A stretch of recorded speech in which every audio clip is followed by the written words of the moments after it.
Chers frères et sœurs, nous savons très bien que le nombre des prophètes qu'Allah Azza wa Jal a envoyés à l'humanité était un nombre énorme. Ils étaient très très nombreux. Il y a certains hadiths, mais qui ne sont pas forcément très authentiques, qui parlent parfois de 124 000 prophètes et qu'il y a plus de 300 messagers. Le prophète, c'est celui qui a reçu la révélation d'Allah Azza wa Jal, et le messager, c'est celui qui a ramené une législation, un message à transmettre avec une législation à l'humanité ou bien à son peuple. Le prophète Allah Azza wa Jal dans le Coran n'a pas cité tous les prophètes et tous les messagers. En revanche, il a cité 25 prophètes. Ce sont seulement ces gens-là qui ont été explicitement mentionné et nominativement mentionné dans le Coran. Mais Allah Azza wa Jal n'a cessé d'envoyer des prophètes à chaque peuple. Et c'est à ce propos qu'Allah Azza wa Jal dit ce qui signifie: nous t'avons envoyé avec la vérité en tant qu'annonciateur et avertisseur. Il n'est pas une nation qui n'est déjà un avertisseur, qui n'est reçu déjà un avertisseur. Et comme il y a sur terre plusieurs nations qui se sont succédées, ceci montre que le nombre de prophètes qui leur ont été envoyés, qui ont reçu la révélation, était innombrable. Parmi ces prophètes-là, il y a certains dont le Coran a mentionné une grande partie de leur vie et des détails sur leur vie. Il y a certains dont le Coran n'a cité qu'une partie de leur vie, et il y a certains dont il n'a pas cité grand-chose. Il a cité leur nom, mais il n'a pas explicité ce qui s'est passé dans leur vie. Il n'a pas mentionné les détails de leur vie. C'est le cas de Ilyasin, alayhi salam. Le Coran ne parle pas des détails à son propos, mais il le cite nominativement. C'est le cas de Lyasa, alayhi salam. Et il y a des prophètes dont Allah Azza wa Jal a parlé, mais sans donner trop de détails. Comme Hud, alayhi salam. Il a cité une partie de sa vie, mais il n'a pas donné énormément de détails. C'est le cas de Shu'aib, alayhi salam. C'est le cas de Lot, alayhi salam. Et il y a des prophètes et des messagers dont le Coran a étalé leur vie et cité plusieurs angles de leur vie. C'est le cas de Muhammad sallallahu alayhi wa sallam, c'est le cas de Moïse alayhi salam, c'est le cas de Isa alayhi salam, c'est le cas de Yusuf à qui Allah Azza wa Jalla a réservé une surah toute entière, c'est le cas de Nuh alayhi salam, c'est le cas de Adam alayhi salam, et ainsi de suite. Donc nous allons essayer de nous arrêter un petit peu dans ce prêche, et celui qui lui fera suite, Inch'Allah, sur la vie de l'un de ces prophètes, qui est considéré comme un des prophètes et des messagers les plus importants qu'Allah Azza wa Jal a envoyés. On le considère comme faisant partie des 5 messagers doués de patience. Ulul azmi mina ar-rusul. Des gens qui ont montré une patience extraordinaire. Ils sont au nombre de 5. Il y a Nuh alayhi salam, il y a Ibrahim alayhi salam, il y a Moussa alayhi salam, il y a Isa alayhi salam, et il y a Muhammad sallallahu alayhi wa sallam. Ce sont les 5 meilleurs messagers, les 5 meilleurs êtres humains qu'Allah Azza wa Jal a créés et qui ont été envoyés pour avertir leur peuple ou bien l'humanité et pour leur annoncer la récompense d'Allah Azza wa Jal pour ceux qui ont suivi sa législation. Alors Nuh alayhi salam, chers frères et sœurs, c'est le seul prophète dont Allah Azza wa Jal a cité le nombre d'années qu'il a passé à appeler son peuple à l'islam. Allah Azza wa Jal a dit à ce propos, ce qui signifie: en effet, nous avons envoyé Noé vers son peuple et il demeura parmi eux 1000 ans moins 50 années. Ça veut dire, durant 950 années, il n'a pas cessé d'appeler son peuple à l'islam et à l'adoration de Allah Azza wa Jal. Puis, dit Allah Azza wa Jal, puis le déluge les emporta alors qu'ils étaient injustes. Ici, Allah Azza wa Jal nous cite la période qu'il a passé à avertir et a annoncé la récompense d'Allah à son peuple, c'est pour nous montrer la patience et l'endurance qu'il a manifestée pendant cette longue période. Malgré cette longue période, il n'a pas cessé de les appeler à Allah tabaraka wa ta'ala. Certains savants disent que Nuh est assurément l'être humain qui a vécu le plus longtemps sur terre. Parce qu'il y a des textes israélites qui disent qu'il a été envoyé comme prophète lorsqu'il avait 480 années. Et qu'il est resté après le déluge 380 années. Si vous rajoutez ça aux 950 années où il était prophète, où il a appelé son peuple en tout cas à l'islam, vous voyez bien qu'il dépasse les 1300 années. Mais bien entendu, le prophète sallallahu alayhi wa sallam nous a dit de ne pas toujours faire confiance aux textes qui nous viennent des autres religions. Il y a des textes qui sont authentiques, donc dès lors qu'ils concordent avec ce que disent les textes scripturaires chez les musulmans, authentiques et explicites, dans ce cas on l'accepte. Mais s'ils disent certaines choses qui ne se trouvent pas chez nous, donc il faut rester hésitant, et il ne faut pas prendre pour argent comptant ce qu'on entend. Mais on peut bien entendu se référer pour avoir une idée. Mais en tout cas, on n'a pas le droit de dire que c'est explicite et que c'est valide. Donc, mais on a certaines certitudes qu'on va trouver dans des hadiths authentiques ou bien dans le Coran. En tout cas, la période de 950 années où il a appelé son peuple à l'islam, ça a été explicitement dit par le Coran. Ibn Hibban rapporte dans son recueil authentique sur Abu Umama al-Bahili, un compagnon du prophète sallallahu alayhi wa sallam, qu'il a dit: un homme est venu voir le prophète sallallahu alayhi wa sallam et de lui dire: est-ce que Adam était un prophète? Et le prophète sallallahu alayhi wa sallam a répondu par l'affirmatif. Il lui a dit oui, il a reçu la révélation. Mukallam, il a reçu la révélation. Ensuite, l'homme de lui dire: combien il y avait de périodes d'années la période, quelle était la durée de la période entre Adam et Nuh, parce qu'on sait que Nuh c'est le premier messager après Adam. Et là le prophète sallallahu alayhi wa sallam de répondre: ashrata qurun. Alors le qarn dans la langue arabe c'est un mot qui est polysémique, qui peut avoir deux significations au moins. Le qarn ça veut dire parfois 100 années.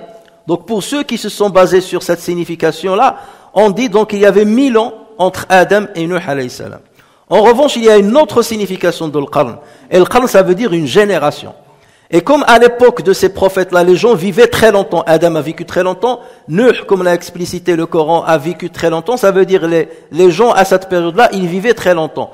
Donc lorsqu'on parle de l'qarn, une génération, ça peut durer des dizaines et des dizaines de siècles. C'est le cas en tout cas de Nuh. Si on parle de son qarn, ça veut dire de sa génération, donc ça dure au moins sa vie. Donc ça veut dire plus de 1000 ans. Et c'est pour cela qu'il ne faut pas se baser sur certains textes qu'on a des autres religions qui parfois font un comptage en années entre Adam et Isa alayhi salam et ensuite entre nous. Parce que lorsque vous faites le compte, vous allez trouver que ça fait peu d'années. Alors que la science aujourd'hui affirme que l'être humain, tel qu'on le conçoit, l'être humain réel, a existé sur sa terre depuis des milliers et des milliers d'années. Donc lorsqu'on prend le deuxième sens de l'qarn dans la langue arabe, on comprend que le Coran était explicite, que ça c'est pas limité à 4000 ans, comme peuvent dire d'autres religions, mais entre Adam et Mohammed sallallahu alayhi wa sallam, il y avait des centaines et des centaines de siècles. Ainsi, nous allons trouver dans le Coran, Allah Azza wa Jal qui dit, ce qui signifie وَكَمْ أَهْلَكْنَا مِنَ الْقُرُونِ. Voilà le muqarn en pluriel, qurun. وَكَمْ أَهْلَكْنَا مِنَ الْقُرُونِ مِنْ بَعْدِ نُوحٍ. Que de générations nous avons-nous exterminé après Nuh. Donc là, le qarn veut dire génération. Allah Azza wa Jal dit par ailleurs, puis après eux, nous avons créé d'autres générations. Qurunan akharin, d'autres générations. Dans un autre passage, Allah Azza wa Jal dit, et les Ad, le peuple de Ad, et le peuple de Thamoud, et les gens de Arras, et de nombreuses générations intermédiaires. Wa qurunan bayna dhalika kathira. Et pourtant, on sait que ces prophètes-là étaient proches les uns des autres. Ad, Thamoud, Ashab al-Ras. Mais malgré ça, Allah Azza wa Jal a dit wa qurunan bayna dhalika kathira. Ça veut dire qu'il y a plusieurs générations. Donc ceci veut dire qu'il y avait des centaines et des centaines d'années. Nuh, comme on vient de dire, est le premier messager à avoir été envoyé par Allah Azza wa Jal à l'humanité. Adam était le premier prophète et Nuh était le premier messager qui a ramené une législation. Adam était un prophète pour les siens, pour ses enfants, ses petits-enfants et ainsi de suite. Mais Nuh, il a été envoyé avec une législation Et il était le premier à le faire. Mais ce qu'il faut savoir, c'est que la période qui a séparé Adam de Nuh alayhi salam était une période où les gens étaient toujours accrochés au monothéisme. Il n'y avait pas le polythéisme qui était apparu. Donc ils croyaient en un seul Dieu unique. Bien entendu, il pouvait y avoir des péchés. On a bien vu que Caïn a tué son frère Abel, et ça c'est un grand péché. Donc il y avait des péchés. Mais en tout cas, ils ne sont jamais tombés dans l'associationnisme, dans le shirk. Mais c'est pendant la période de Nuh alayhi salam que shirk est apparu, que l'associationnisme, que l'adoration d'autres divinités qu'Allah azza wa jal s'est instauré. Et ceci s'est instauré d'une manière progressive. Les gens se référaient à 5 grands savants, des gens qui étaient pieux. Et ils les aimaient énormément.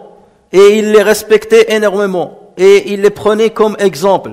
Et lorsque ces gens ont commencé, ont décédé, le shaitan a insufflé aux gens de façonner des statues qui ressemblent à l'image de ces personnes-là, pour ne pas les oublier et oublier le bien qu'ils ont accompli sur terre. Et c'est ainsi qu'on a commencé à façonner des statues. Au départ, c'était seulement des statues pour les voir et se rappeler de ces gens-là. Comme aujourd'hui, lorsqu'on prend des photos de personnes qu'on aime. Et au fur et à mesure, lorsque par exemple des pigeons, ou bien des animaux passent à côté de tes statues-là et qu'ils y laissent des crottes, ou bien, donc les gens venaient pour nettoyer.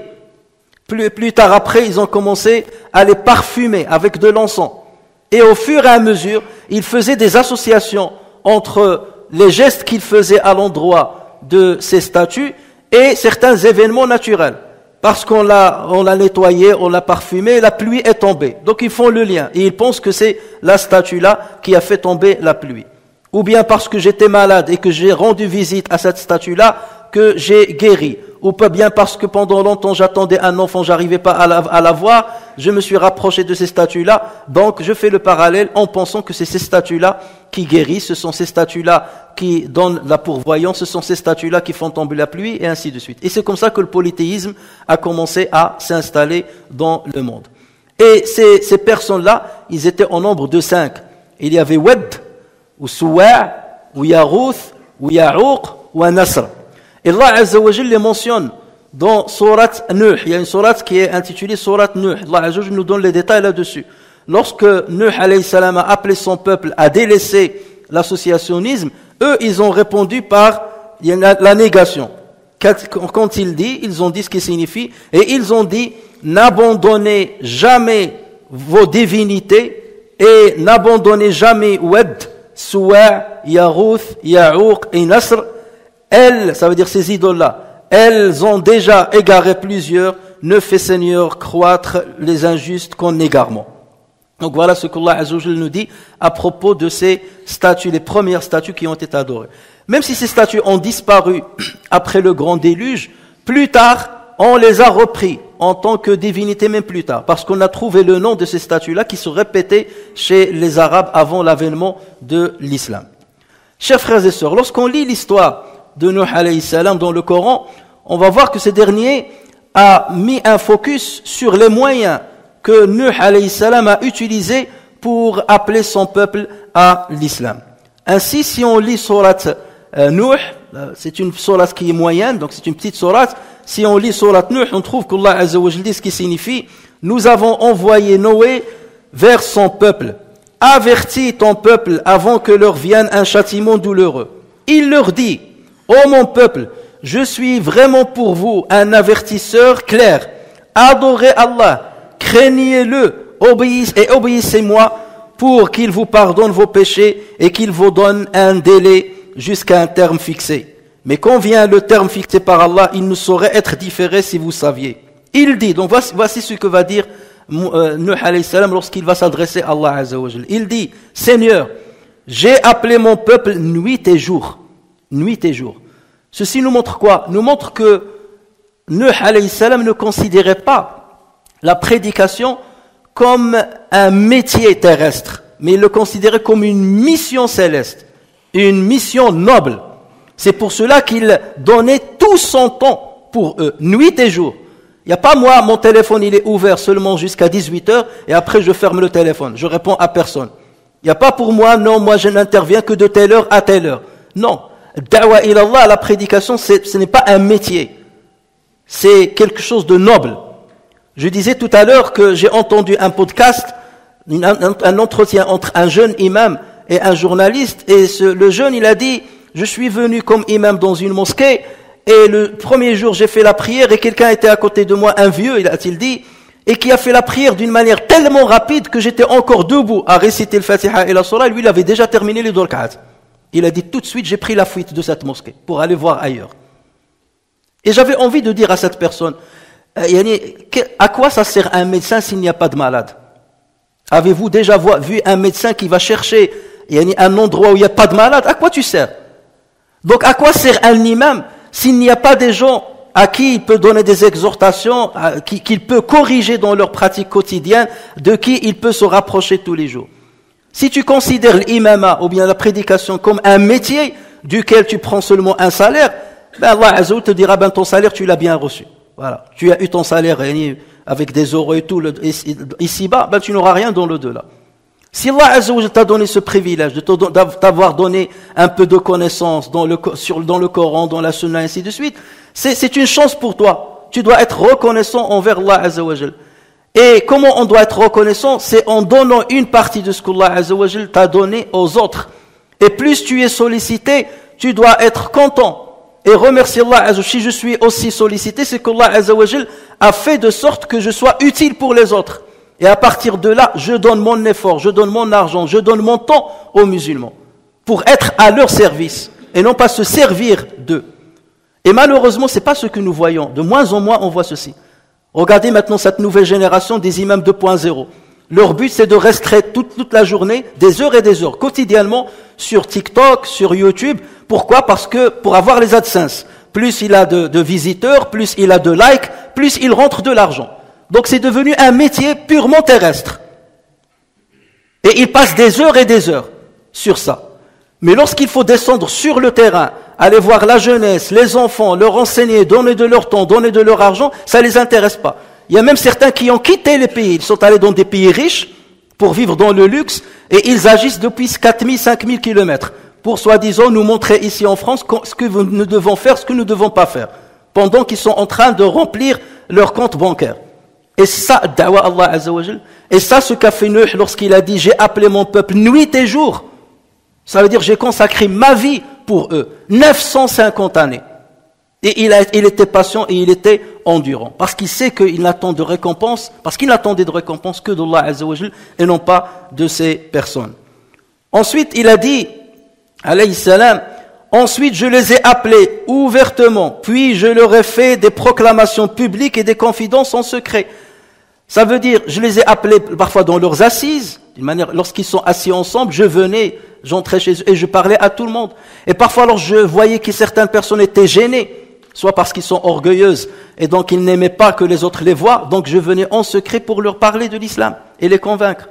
Ou bien des personnes qui ont peur des leurs, de leurs parents ou bien d'autres, donc je venais en secret les voir pour leur dire tu peux te convertir, tu peux embrasser l'islam sans le dévoiler à tout le monde, sans entre toi et moi. Mais reviens à Allah Azza wa Jalla. Si tu es gêné, que tu as peur des autres, il n'y a pas de problème.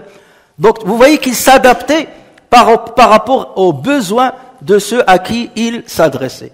Et ceci nous montre que celui qui appelle Allah Azza wa Jalla doit toujours diversifier les moyens et les outils qu'il utilise pour convaincre les gens.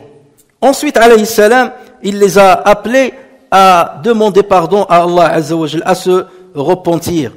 Donc il dit, j'ai dit donc, implorez le pardon de votre Seigneur, car il est grand pardonneur, pour qu'il vous envoie du ciel des pluies abondantes, et qu'il vous accorde beaucoup de biens, d'enfants, et qu'il vous donne des jardins, et vous donne des rivières. Vous voulez l'ici-bas, vous voulez les biens de l'ici-bas. Ceci n'est pas contradictoire avec votre retour à Allah Azza wa Jal.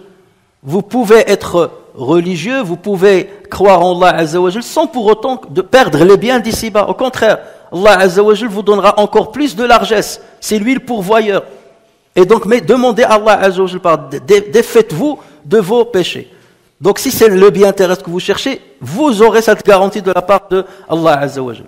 Ensuite, il a utilisé un autre moyen pour les convaincre. Il a dit, qu'avez-vous à ne pas vénérer Allah comme il se doit, alors qu'il vous a créé par phases successives. Regardez vous-même comment vous avez été créés dans le ventre de votre mère, par des phases successives. Ça veut dire que tout a été ordonné. Ça ne peut pas être le fruit du hasard que vous soyez créés de la sorte.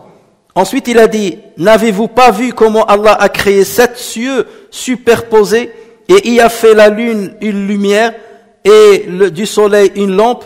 Et c'est Allah qui de la terre vous a fait croître comme des plantes, puis il vous y fera retourner et vous en fera sortir véritablement. Et c'est Allah qui vous a fait de la terre un tapis pour que vous vous acheminiez par ces voies spacieuses. Donc il est en train de les appeler à méditer sur leur création et la création des cieux et de la terre. Parce que ça c'est un moyen qui réussit. Lorsque tu interpelles l'intelligence des personnes, la connaissance des personnes, cette harmonie qu'il y a dans ce cosmos-là, dans cet univers-là, ne peut pas être le fruit d'un hasard. S'il y a un ordre, s'il y a des lois très précises qui gèrent le monde, c'est qu'il y a derrière cette création-là un créateur. Bien entendu, nous on ne va pas se contenter de dire ce qu'a dit Nuh alayhi salam. Maintenant qu'on a avancé dans les connaissances scientifiques, nous devons, en tant que prédicateurs, en tant que musulmans, connaître ces connaissances-là, ces résultats scientifiques probants, et les utiliser dans l'appel à Allah Azza wa Jal. On ne va pas venir dire aux gens, regardez comment vous êtes passés par différents stades, regardez le ciel, regardez... Ben, ça c'était à l'époque. Maintenant tu vas rentrer dans plus de détails. Et c'est pour cela qu'un prédicateur ou un savant ou un imam qui appelle l'islam se doit d'avoir un bagage scientifique. En plus du bagage théologique, il doit avoir un bagage scientifique. Je parle de la science profane. Parce que c'est un bagage qui te permet justement d'avoir les outils efficaces pour appeler les gens à l'islam et les faire convaincre du bien fondé de la religion musulmane. Et se baser toujours, parce que nous on est devenus comme des clones. Voilà. Chaque savant va transmettre ce qu'il a reçu à l'autre. L'autre va transmettre à l'autre. Mais on ne diversifie pas les connaissances. On ne diversifie pas les outils d'appel à Allah Azza wa Jal. Et ceci n'est pas normal. Autrefois, vous trouviez les savants qui étaient encyclopédiques dans leurs connaissances. Tu trouves qu'il était un médecin, tu trouves qu'il était un astronome, et tu trouves qu'en même temps qu'il était un jurisconsulte. Et c'est comme ça que les musulmans étaient devenus forts. C'est parce qu'ils considéraient que toute connaissance, aussi bien théologique que profane, permet de découvrir la grandeur de la création et donc la grandeur d'Allah Azza wa Jal. Et était un moyen déjà pour faciliter la vie aux gens et pour appeler les gens à Allah Tabaraka wa Ta'ala. Mais dès qu'on est rentré dans la spécialisation, on a cru que les sciences théologiques sont les seuls à avoir lorsqu'on veut appeler à Allah Azza wa Jal. Or, ce n'est pas du tout forcément le cas. Et maintenant, les prédicateurs qui réussissent le plus sont ceux qui sont encyclopédiques dans leurs connaissances. Et c'est de ce genre de versets qu'il faut s'inspirer pour nous adapter pour cette prédication et cet appel à Allah Tabaraka wa Ta'ala. Chers frères et sœurs, le prophète Nuh alayhi salam est resté 950 années sur cette cadence, à appeler son peuple sans arrêt, nuit et jour, d'une manière discrète et d'une manière publique, et il n'a jamais arrêté, il n'a jamais désespéré, et il a continué ainsi jusqu'au bout, jusqu'à ce qu'Allah Azza wa Jalla lui ordonna de faire autre chose. Et pendant ce temps-là, il ne trouvait devant lui que démentissement, il ne trouvait devant lui que rejet. Allah Azza wa Jalla disait à ce propos, Noé dit, Seigneur, ils m'ont désobéi et ils ont suivi celui dont les biens et les enfants n'ont fait qu'accroître la perte. Ils ont ourdi un immense stratagème. Allah Azza wa Jalla dit dans un autre passage, avant eux, le peuple de Noé avait crié au mensonge. Ils traitèrent notre serviteur de menteur et dirent c'est un possédé. Et il fut repoussé.